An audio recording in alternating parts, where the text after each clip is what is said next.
ഇരുട്ടുള്ളിടത്തൂടെ നമ്മൾ പോകുമ്പോൾ നമ്മൾ ടോർച്ച് കയ്യിൽ കരുതും, ശരിയല്ലേ?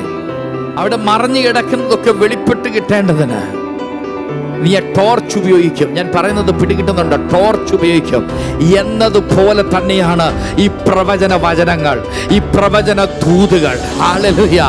നാളെ പിശാച് നിനക്കെതിരെ വെല്ലുവിളി ഉയർത്തുമ്പോൾ ഞാൻ പറയട്ടെ, ആമേൻ, ഡോണ്ട് ഫിയർ, നീ ഭയപ്പെടരുത്. You have its light. നിനക്ക് ഈ തീ ഉണ്ട് നിന്റെ കയ്യിൽ, നിന്റെ കയ്യിൽ വെളിച്ചമുണ്ട്, നിന്റെ കയ്യിൽ വെളിച്ചമുണ്ട്, നിന്റെ കയ്യിൽ വെളിച്ചമുണ്ട്. ഇന്ന് ജീവിതത്തിൽ ഇരുട്ടിന് സമമായ എന്തെങ്കിലും ഇഷ്യൂവിലൂടെ നീ കടന്നു പോകുന്നെങ്കിൽ, എന്തെങ്കിലും വിഷയത്തിലൂടെ നീ കടന്നു പോകുന്നെങ്കിൽ, ഇന്ന് പകൽ ഞാൻ പറയട്ടെ, ഹല്ലേലൂയ, വെളിച്ചമായി ദൈവത്തിന്റെ വാഗ്ദത്തം നിന്റെ കൂടെ ഉണ്ട്.